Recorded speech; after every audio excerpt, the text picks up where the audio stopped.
It is 5:46 on a Friday afternoon. Your manager stops beside your desk and says, "I hate to ask, but could you stay and fix one more thing?" You already have plans. You are tired. You have been the person fixing one more thing all week. But before you even check what the problem is, you hear yourself say, "Of course, no problem." You smile when you say it. At 6:30, the office is nearly empty. Someone waves on their way out and says, "You're a lifesaver." You wave back. Then you look at the unfinished work and think, "Of course they left it to me. They always do." That anger can feel completely justified. You are the one staying late. You are the one making life easier for everyone else. But there is an uncomfortable detail hiding inside the story. They asked. You said yes. And now part of you is angry with them for believing you. Not every helpful yes hides anger, but when you keep agreeing to things you do not want, the feeling does not always disappear. Sometimes it returns as irritation, private scorekeeping, a cold reply, or a sudden need to avoid the people you have been helping. You may be known as calm, generous, and easygoing while carrying a private list of everything nobody seems to notice. And the list keeps growing because the anger is rarely allowed to speak in its real voice. It cannot say, "I did not want to do this." That would ruin the role. So it says, "They should have known not to ask." Maybe work is not where this happens for you. A friend calls and talks for 40 minutes. When they finally ask how you are, you say, "I'm fine." Later, you feel hurt that they did not ask again. Your partner asks where you want to eat. You say, "Anything is fine." They choose a place you dislike, and something inside you thinks, "You never consider what I want." Your family assumes you will organize the birthday, collect the money, and solve the transport. You agree. Then you spend the day wondering why nobody ever helps you. The situations are different, but the private deal is often similar. I will make myself easy for you. In return, you will notice what this costs me. I will not tell you what I need. In return, you will prove that you know me by working it out. I will say yes. In return, you will not ask for too much. The problem is that the other person never heard the deal. You signed an invisible contract on their behalf, then felt betrayed when they broke it. That does not mean the anger is fake. The exhaustion, extra work, and one-sided relationship may all be real. Some people do take advantage of anyone who rarely refuses. But people-pleasing makes it harder to tell the difference between someone ignoring your limit and someone never being shown the limit at all. Why would anyone keep doing this? Because a direct no creates a moment you cannot fully control.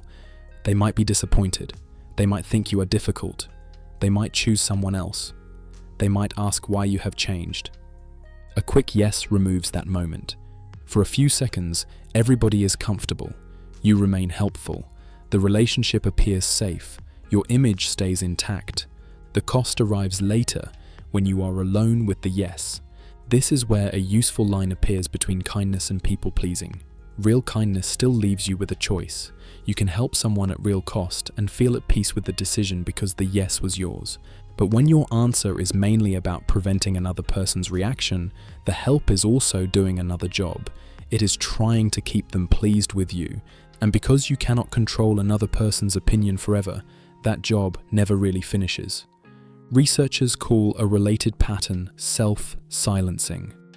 It is what happens when you hide what you want, feel, or need, because speaking up seems risky for the relationship. One experiment looked at women in a dating situation. Some hid their real tastes and opinions to please a man they had just met. When he later rejected them, they showed more hostility toward him. That does not mean every people pleaser is angry. It was one study in one dating context with women. It cannot tell us that every gender or relationship works the same way. But if you have ever hidden what you really wanted to keep someone happy, the finding points to something important. When you erase more of yourself to secure someone's approval, their rejection can feel like more than an ordinary no. It can feel like they rejected you after everything you gave up to prevent it. A newer study asked young adults about this pattern across different relationships. They held back more where speaking felt risky and spoke more freely where they felt secure. For some, the unsaid frustration built over time. For others, staying quiet did not feel harmful. In other words, you may be honest with one person and silent with another. This is not always a fixed personality, and silence is not always irrational. In some families, workplaces, and relationships, speaking honestly carries a real cost. Power, culture, and safety all matter. The question is not, why can't you just say no?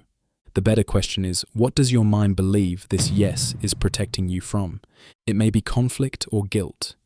It may be the fear that if you stop being useful, people will stop choosing you. That last one can be difficult to admit because being needed feels meaningful. People call you. They trust you. They praise you for always showing up. But usefulness can quietly become the price you think you must pay for belonging. Then every request carries two questions. The spoken question is, can you help me?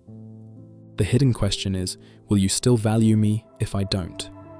No wonder the answer comes out before you have checked what you actually want. And no wonder anger appears later. A part of you has been overruled again, using your own voice. At first that anger may point outward. Everyone uses me. Sometimes that is true. But sometimes the deeper anger is directed at the person you become around them. Agreeable before you are honest. Available before you are willing. Smiling while your body is already saying no. That creates another painful contradiction. You want people to know the real you, but you keep giving them edited information.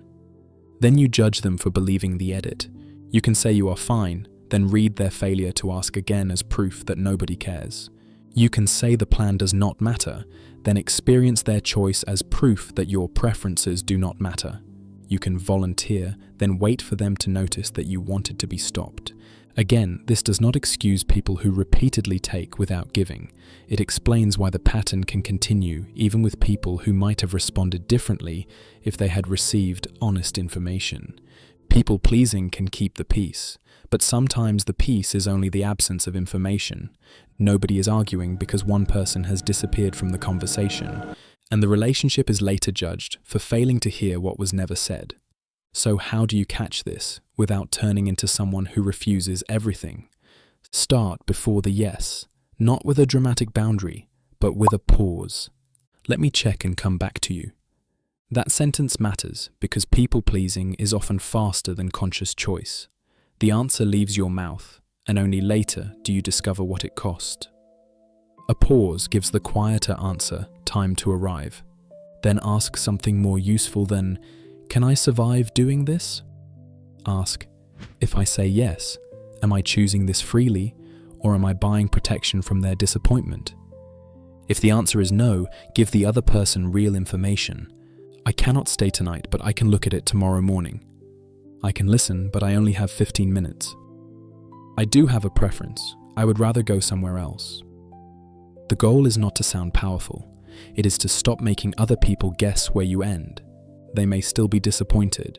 That does not automatically mean the boundary was wrong or the relationship is unsafe. Disappointment is not the same as rejection, and neither one can always be prevented. If saying no could genuinely threaten your job, housing, safety, or well-being, this is not a confidence problem. It is a real risk problem, and it needs a careful plan, not a pep talk. And if this pattern is damaging several relationships or leaving you constantly angry, anxious, or exhausted, a qualified mental health professional can help you understand it safely. But in an ordinary relationship, honest information gives both people a fairer chance. It also makes anger more useful. Instead of keeping a private score, you can ask what the anger is pointing toward. Was a real limit crossed? Did someone ignore information you clearly gave them? Or did you agree while hoping they would somehow hear the no underneath it? Those situations may feel identical by Friday night. They are not identical, and they do not need the same response. The following week, your manager stops beside your desk again. Could you stay and fix one more thing? Your old answer is ready. Of course, no problem. You feel it waiting behind your teeth. This time you pause. You check the work. You remember your plans. I can't stay tonight, you say. I can help first thing Monday. Maybe your manager understands immediately. Maybe they look disappointed. The point is not that every honest answer receives applause. The point is that for once, the relationship is responding to real information. That is the risk people-pleasing keeps postponing, allowing someone to meet the person who has limits, preferences, and needs, not only the person who is easiest to keep around. People-pleasers are not secretly bad people. Their anger is not proof that every act of kindness was a lie. Sometimes the anger is simply the part of them that knows their yes has been speaking over their no. And once you can hear that, the question changes from how do I keep everyone happy to what would I say if their disappointment were allowed to exist? If this helped you notice the contract your mind writes in silence, you can stay with Minds Examined. This is where we put language to the quiet patterns that shape ordinary life.